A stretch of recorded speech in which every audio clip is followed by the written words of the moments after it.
the report that has been shared by this publication.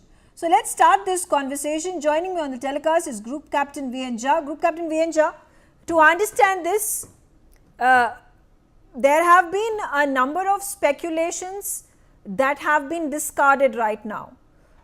Two amongst them being that either the fuel was contaminated, which as per the black box information is untrue, or the flaps of the aircraft were wrongly lifted, which has also been discarded. The third speculation that was doing the rounds was that there was a technical snag in the engines that led to the failure of the engine, did not allow it to take off to the lift off that it was intended to reach, and therefore the crash that happened subsequently.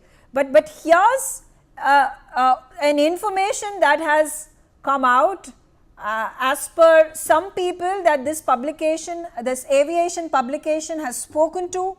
It has not revealed the names as such, and said that there has been a problem with the engine switches, the switches that may have been inadvertently or intentionally been tampered by the pilots who were operating the plane, who were flying the plane. Could you shed light into this latest revelation, or the latest claim, I would say, that has been made as per this publication?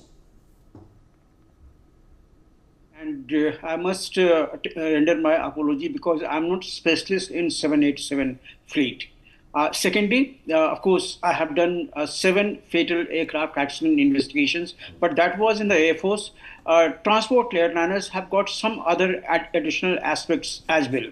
But I will still today stand firm with my opinion that I had told you on the very first day when the first visual clip had surfaced. And that was both engines have gone down simultaneously, which has rendered the aircraft without power. And there is no way that you can fly the aircraft without power. And that too on the takeoff roll. I mean, after the takeoff has been there, it has achieved 450 odd feet AGL. You can't sustain that flight. I still sustain and retain by that opinion. However, today when you say that sources have informed, I also read this news today early in the morning. The sources have said, but later on, PTI, the agency, refused to corroborate it to the Reuters. So Reuters is a authenticated news agency who will tell you what is happening actually. So whether or not any agency who is undertaking the investigation have revealed about this particular switch, I'm not sure, but few things are very straightforward. Cockpit voice recorder would have been accessed by the investigation team.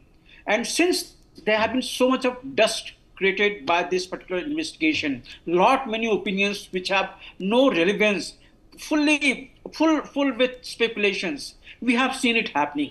I thought it was proper for the AIB team or the other agencies at least to render some insight onto what has actually happened, what has transpired in the CVR, cockpit voice recorder. That at least could have been shared, but I don't insist. Usually when we conduct the aircraft accident investigation, we keep everything under the sheet of the secrecy. We don't leak out in piecemeals as such. So that is the prerogative of the investigators, what they wish to divulge to the public or what they don't. But I'm sure the moment cockpit voice recorder and the flight data recorder, those parameters are there. There are plenty of parameters which will tell you exactly what has happened at what time it has happened. So this is what I still sustain. We have got Vandana ji on our panel. If she is 787 current pilot, she will tell us where that switch is. But if there is a one switch which, if inadvertently operated, can switch off, knock out both engines, then that's a design fault in the aircraft. Okay. Megha. All right. Dr. Vandana